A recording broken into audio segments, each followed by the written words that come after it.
The mid position is absolutely stacked this year.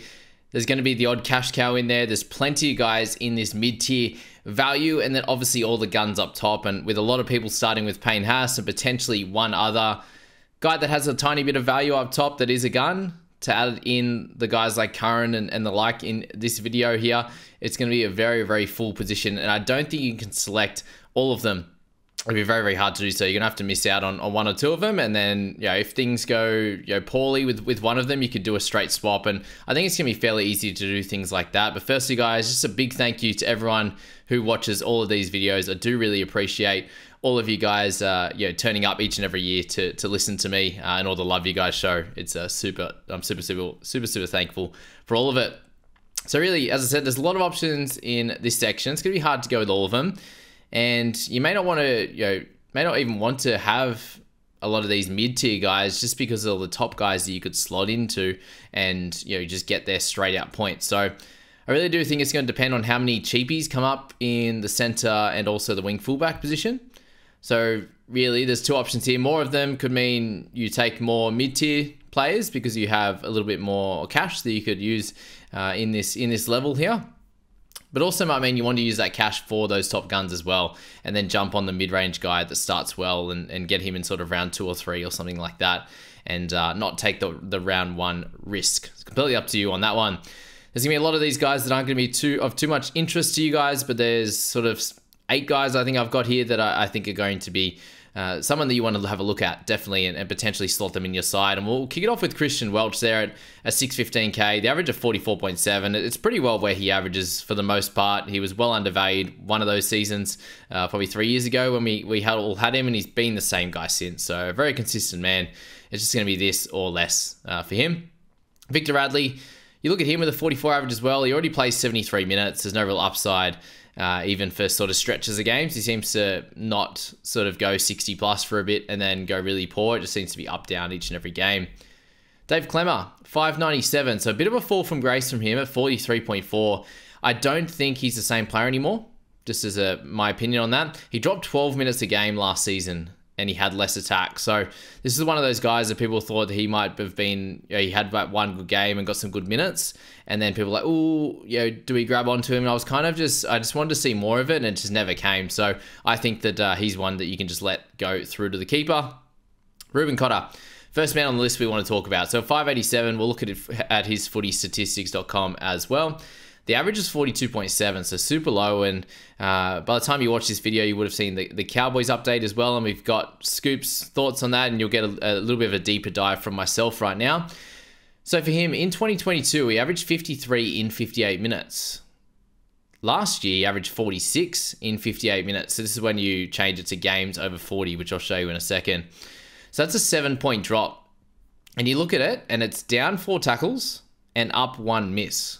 So that is 7 points in itself, really. He makes that extra tackle, and that's a 3-point swing plus the 4 extra tackles that he actually scratch that. It's going to be about a 6-point swing. We'll go with that, considering he would make that extra tackle, Jamie, and not be down 4 tackles. But his errors were up 1 point per game, so half an error per game on that one, which is pretty high, 0.4 to 0.9, which is pretty wild, actually. So noticing the trend with the Cowboys between him and Robson, with the missed tackles going up and some of those errors as well, and a few of those just attacking stats slightly going away, but not really. With Robson, it was anyway, with his try scoring.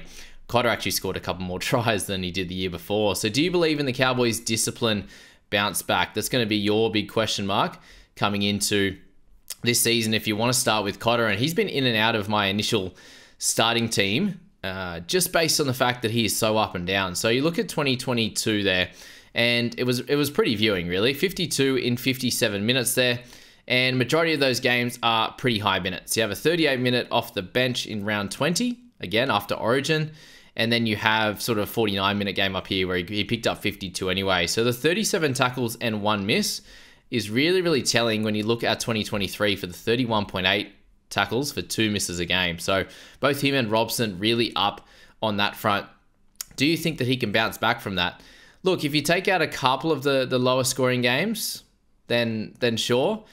And sorry, I should say lower minute games. In the 35-minute interchange game there, you got the 48, the 25-minute, and the 36. So you could take all them out and get him over the 50 minutes, and that's where you'd kind of want him to be, right? But still at that, it's a 48.6 and 6 points of value, which would be okay, right? But that means he's playing 60 minutes, and that's probably what we hope that he plays.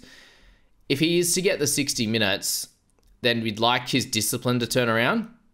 You see here, when he played bigger minutes, he actually ended up missing 2.5 tackles a game. So we'd like that to drop down to under 2, and we'd like his tackle numbers to be up closer to that 40 mark. And I think if you can get that with a little bit of a drop in his error count, which is very, very poor, actually, at almost 1 per game for a middle forward, then you could definitely see a bounce back. So there's 2 things there that you need to look at. It's the minutes, if he can, it's the discipline, and then, yeah, if he can get a couple more minutes as well. But the main part is the consistent minutes and the improved discipline. So what are your thoughts on Cotter? Will he be someone that you look to pop in your side? The scoring there is really, really tough to look at because he scored 3 tries, and in those games he went 59, 70, and he went a 53, which was solid enough, but you'd really hope for more again in that 65-minute game. That was the game where they got pumped by the Tigers. So there's going to be games like that up and down where things change for him.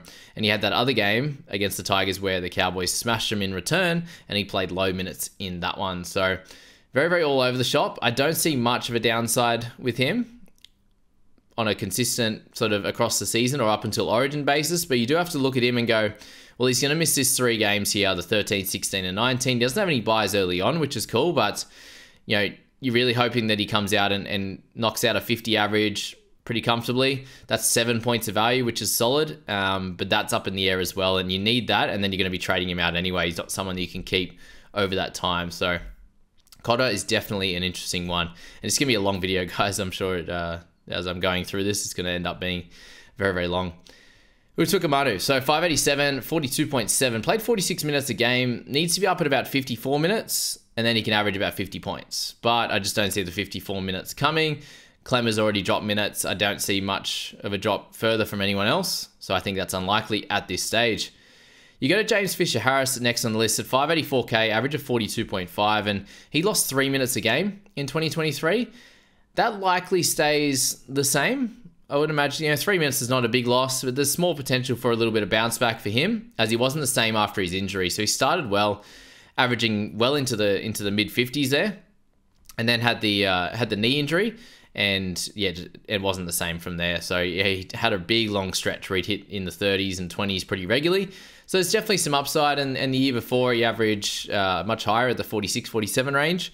So definitely about 5 points, but I just don't think that's enough when they've got enough guys that could come in and play roles in that side. Lindsay Collins at 583, the average is 42.4. So he received 56 minutes a game last year. The PPM is fairly low for him at that, obviously, at 42 in 56 minutes. So I just don't think there's any more room for growth in his minutes, and then obviously his points at that. Toby Rudolph, the 583k, you would have seen in my projections that I've got him as averaging a little bit higher with some nicer minutes as well, just as a bit of a prediction based on him going off the drink. Let's see if he actually does that, obviously, as well. But played 51 minutes a game in 2022, and he actually averaged the same at 42.5. This last season, he had 43 minutes a game for a PPM of 1. So does he get to a 50-minute per game player and keep that points per minute of 1? That's probably the big question mark with him coming into this. So it's all a bit of a guess and not really worth the punt unless you're a Sharks fan, really. Josh Papali'i at 579. The mins and the points per minute drop for him was a much higher scorer. Again, that mid to high 40s there, 49, I believe, in minutes that he got, I think 48 minutes. I just don't see a bounce back in him either. Jarrett Wallace, he outperformed last season. Flegler comes over. Gilbert's back. It's going to be the same with Nichols when you see him in a second at 42 average. Adam Elliott, 576, the 41.9. Coming off an injury in the preseason last year, he obviously came into the team late. It's the main reason to look at him is that he had that injury in the preseason, and in this preseason he doesn't. So given he had a stretch averaging over 50 points for the Raiders, that's why you look at him. But last year, when he played games over 60 minutes, he averaged 46 in that 66 minutes. So it'd only be 4 points of value, and I don't see any minutes upside on that, so it doesn't fill me with too much hope for Adam Elliott. Taniela Paseka, he really grew into a solid player last year with no forwards in the rotation. I just don't see much room for growth with him getting close to that 50 minutes. There's not much room up from that, in my opinion. Nelson Asofa Solomona.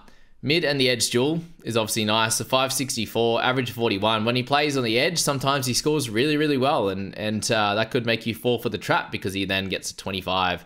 And he's kind of relying on one or two really good plays, which he can get on that edge. But a lot of time he misses tackles and he's just too volatile to get the timing right. So just let him go. Jai Arrow, dual position as well. 557, average of 40. Likely to be full-time in the middle now, with no real minutes upside. So we'll see what happens in the preseason if Duncan ends up getting put there, which we'll speak about him in a little bit, or if anyone else ends up on that edge. But I think either way, he's not going to get the huge minutes, and he's already priced up. Jazz Tavanga there, same price, same average, stuck in a strong pack compared to yesteryear. I just don't see any upside with Kurt Capewell coming over. They've obviously got Tohu Harris for big minutes as well, and Adam Fanua-Blake for one more year. Murata Niokore going to go on the bench. It's just not going to happen for him like it used to. Leo Thompson, same price, same average there at 40.5. So he played 47 minutes a game last year, and he took the leap up and scored really well. The thing there, the PPM, if it was closer to 1, you might look at him, but even if he earned that extra 5 minutes, he wouldn't be worth it just because he'd be like a 43 type scorer, which wouldn't be enough. Connor Watson at 550, didn't play last year, so he's way too expensive for a bench guy that's not going to play huge minutes. How much does he take away from Smith is the bigger question that you need to look at with Connor Watson. Corey Waddell, dual position as well, 545. In that prediction video, I had him starting over Schuster as a bit of a Hail Mary out there one. On that edge, there's also a high chance that he's come over, they've brought him over to play in the middle. So if he's in the middle in that rotation, then he's already priced at 40. It's too high. So I think he needs a 70 to 80 minute edge roll to be relevant. Based on his stats, it's a 45 type of average. And I just don't think it'll happen anyway. Even if he was to start, I just don't think the minutes there. With Schuster being around. Regan Campbell-Gillard. Scoring for him is way too volatile, even with the minutes. That average of 39.5 for the minutes he plays, you can look at that and go, oh, that's so good. But he averages about 60 minutes, and that PPM is junk. Mark Nichols, 536, exactly what we said. With Jarrett Wallace, with Flegler and Gilbert around, it's a no. Jolliffe, no upside for him at 39 average. He's going to be that guy somewhere around that 40 mark. Could have games above, could have games below very easily. Kenny Bromwich at 529, he's definitely on the back end, so it's a no from me. May just have minutes off the bench. Daniel Saifidi, we keep thinking he'll step up, and we keep talking about each preseason. I'm not going to talk about it all this year because Thompson took over instead.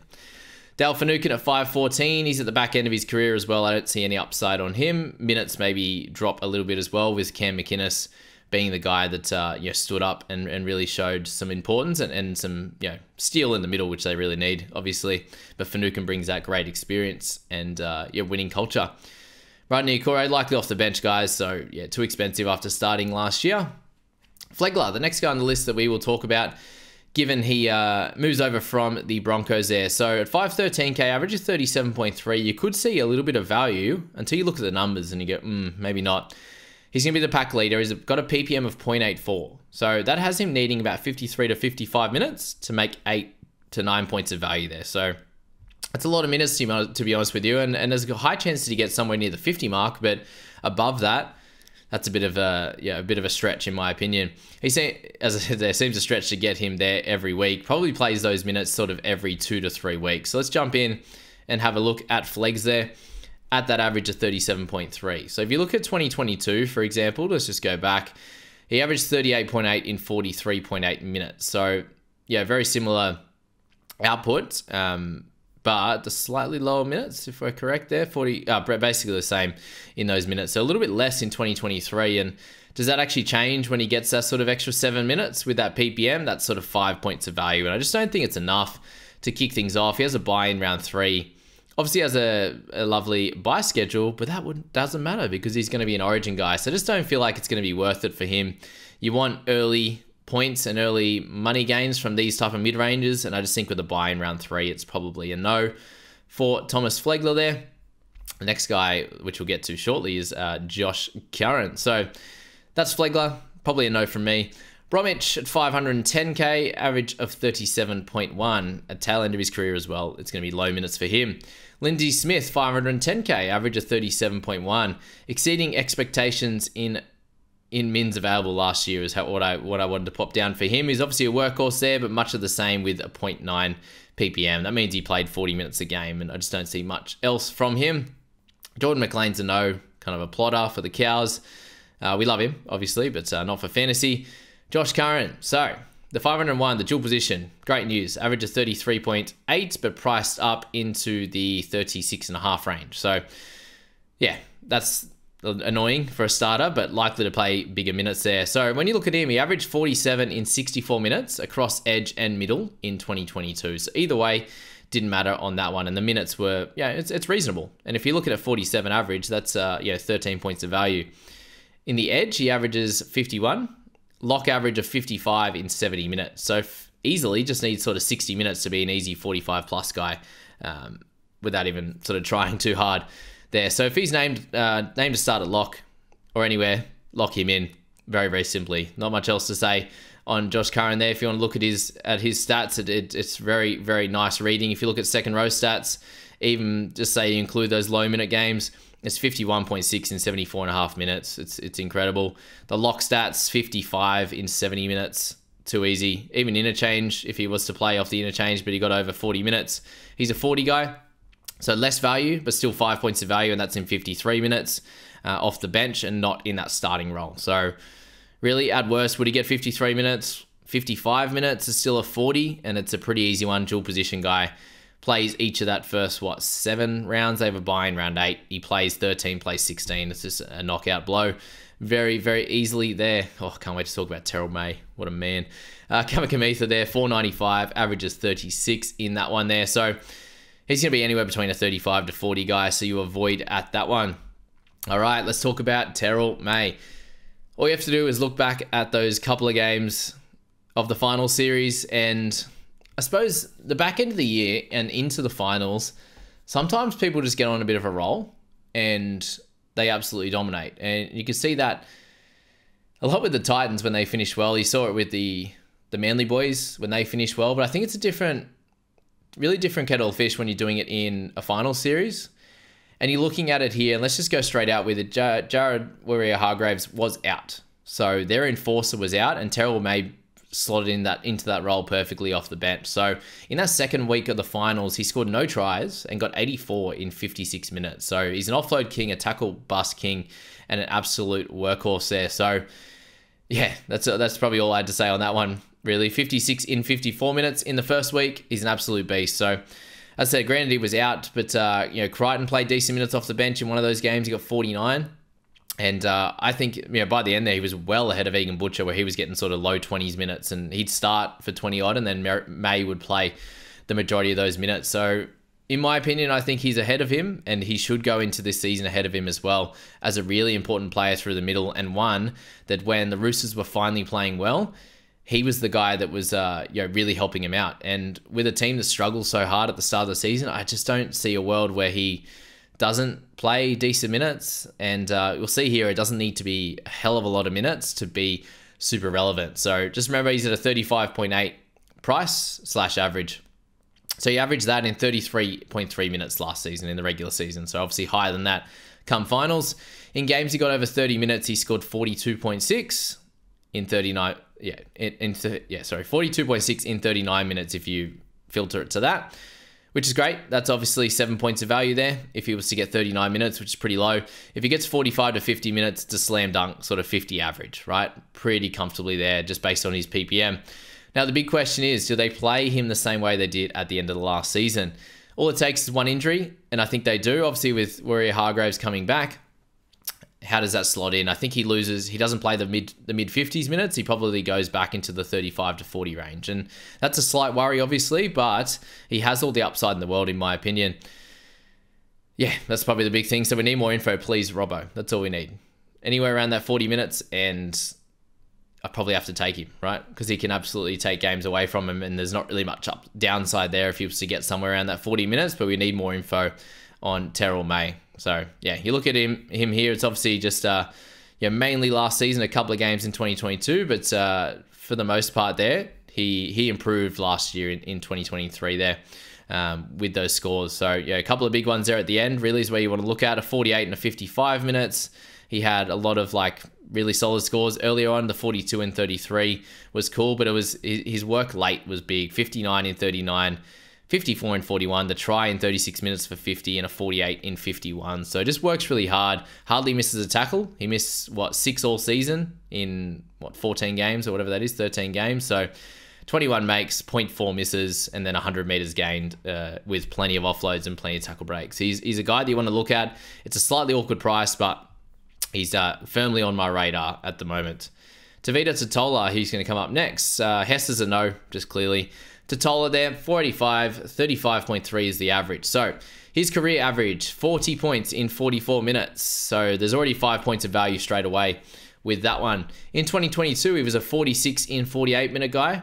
And then in 2023, he was played the same minutes of 48, so that's consistency, which is good, but was dropped down to a 39 score. So 7 points different on that, and that's where we get a lot of value. Obviously, the one getting injured, getting concussed in that first minute of last season is a bit of a scary one, but he was fine ever since that. He did also have a knee injury as well in 2023 early. I think just as soon as he came back, it was just a bit of a shit show, to be honest with you. So really, in 2024, you'd expect somewhere in the middle of that, with sort of anywhere between 5 to 9 to 10 points of value, really. You could expect him to get somewhere around that 43, 44, like a little bit under 2022 when he played really, really good.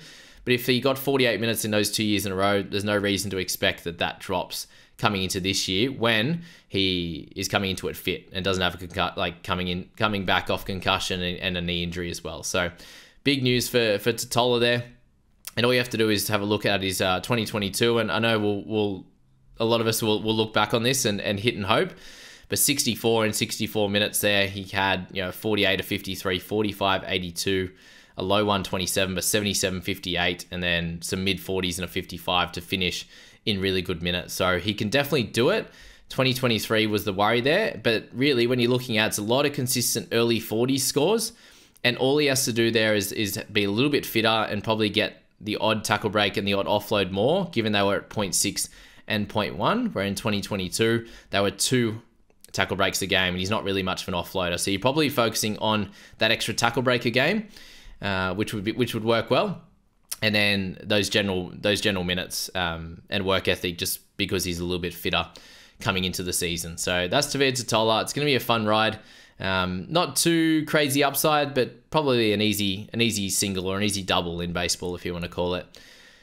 Bullymore will say no. He's not going to get a start there. Hargraves, on the back end of his career, averaged 35, so it's still high enough, but a no. Emre Gula, just not enough mins to go around in that Raiders pack now that Smithies is there as well. It's another middle forward. Dylan Walker, same deal, not enough minutes to go around. Jack Williams at 477, the average is 34.7. So for him last year, the minutes were everywhere. He had a PPM of 1, which was great. So when he played over 30 minutes, he averaged 40.7 in that 42 minutes that he got. So very close to that 1 PPM as well. But the question is, does he even get that with a full strength squad? So I think if you do lose a Finucane, if you do lose a McInnes or something like that, he could easily fall into that mold, which he kind of did at times last year, and why he averaged 40 in those 42 minutes when he got him.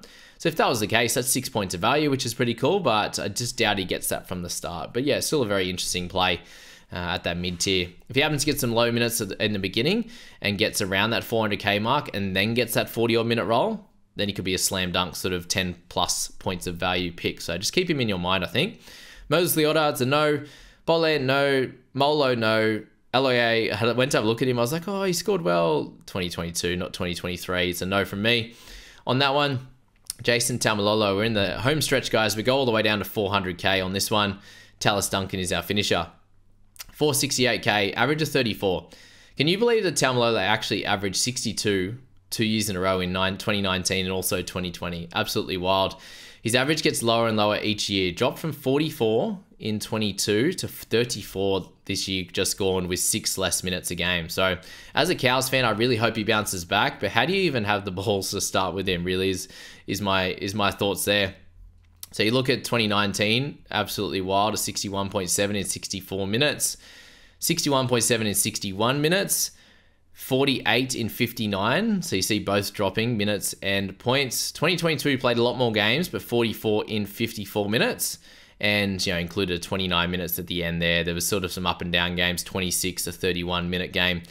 So if you were able to take them out, then that improves things as well, obviously, at a 48 average and 14 points undervalued. But then 2023, the amount of times he did actually play over 40 minutes, so 35 points a game in 50 minutes. So I don't see him playing any more than that 50 minutes, which is a bit frustrating. So even in games underneath that, sometimes he scored well, and sometimes it was pretty poor there as well. So yeah, not someone that fills me with too much gusto at the moment. 2 tackle breaks a game, 0.2 an offload, 140 meters and 20 tackles. We know he's been a low tackle man, and he would make points with his his tackle busting, which was 3 points back in the day. So for me, it's a no with Taumalolo. If you just expect some type of bounce back and you hear he's in the best shape he has been in 3 years or something, then you could take a punt. But I just think it's an absolute no, in my opinion. All right, we'll get to Matt Lodge in a second. Stone's a no. Jensen, interesting one. Potentially like 4 to 6 points of value with sort of 5 to 8 minutes bump. But I just don't think that's enough, because he could definitely get into the into the mid 40s averages in terms of minutes there, and that would help him out and get him closer to a 38, 39, 40 average, but just wouldn't be enough, I don't think. And Baker could come in and just take those minutes anyway, or a Hetherington, something like that. All right, Matt Lodge, very interesting player. Well, I'll get in and have a look at him. No one's spoken about him yet, but he averaged 42.6 in 42.9 minutes. So basically a point a minute last year in games over 30 minutes. He's the pack leader at Manly. We saw what happened, which I'll get into those stats now. He's definitely someone you got to consider, because we saw it happen when he came over to that side last year. So he got all the way through to Roosters in round 15 he was playing for. Had a bunch of weeks off. When he moved to Manly, when they needed a forward, he got 57 off the bench in 53 minutes and absolutely went nuts with tackle breaks and offloads there. 154 meters gain. Did give away a couple of penalties because he was going crazy. 49 then in 45 minutes. And again, 4 tackle breaks and offload. Worked really, really hard in that one. And no missed tackles, but 3 missed tackles the game before. And then got 8 in 8 minutes before getting injured, unfortunately, with his knee injury. So look, if he is back fit and firing, he could definitely be their pack leader and average really well. So that's a mid 50s average across those 2 games. But again, we don't really want to have to expect that. The main issue with him is you look at 2022 and it was 36 in 43 minutes, right? If we extrapolate that out to the minutes that he played in those couple of games there at 45 and 53, then you could get him sort of closer to a high 30s, like a 39 average.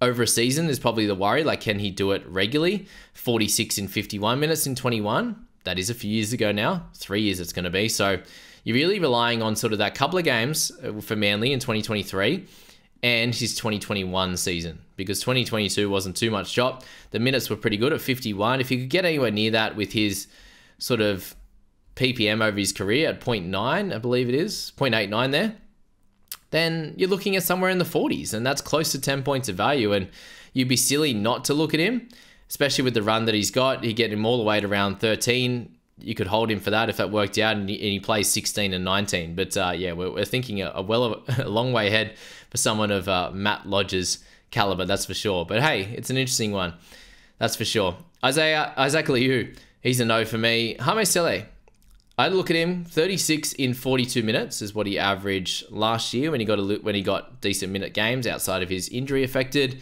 So maybe a 5-minute bump, but I still don't think that's enough from there, from that 42 to maybe 46, 47 minutes. Maybe gets into a 38, 39 kind of point system with his PPM at what, 0.8 something. So yeah, it's probably all right. 5 to 7 points of value, but is that enough? Probably not. Unless he became, like if Laurie got injured or something and he had to play big minutes, then maybe. But until then, I think it's a no. Molo's a no, Saifiti's a no, Tom Burgess a no, Kurt Mann. So for him there, 31 in 42 minutes is what he did last year. Is probably what he gets this season at a maximum. So not much more to say on him. He's just going to take away from others, I think, even though I like him. Griffin Neame, no, don't. Fatala Marata, no. So Tilly Tupanua, likely going to be benched. Last year, in the 2 starts that he had at the edge, he got 29 in 54 minutes. So that is just a no anyway, even if he was to get named as a starter, dual position. Kepi is a no, moving to the Rabbitohs. I think, yeah, there's less minutes available than they were at Manly. We'll say no to Offengawe, no to Hamlin-Uele, and no to Marty Tapau. Tallis Duncan. So we could see last year, plenty of attack in him. So he's oozing in talent. His 2 breakout games may have ruined his price, though. He had the 52 in 31 minutes and 52 in 36. So it shows that he can do great things.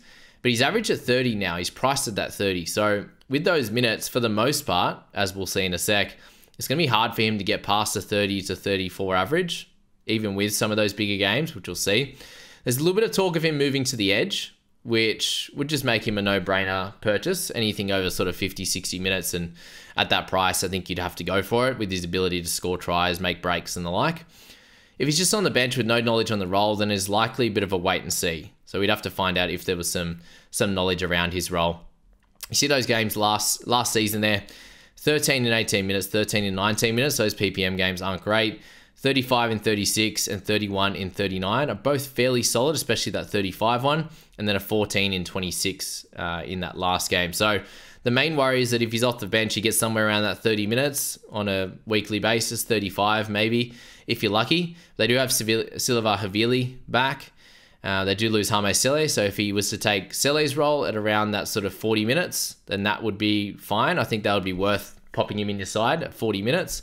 Or if he's on the bench. They're the 2 that you need to think about, I think, with Tallis.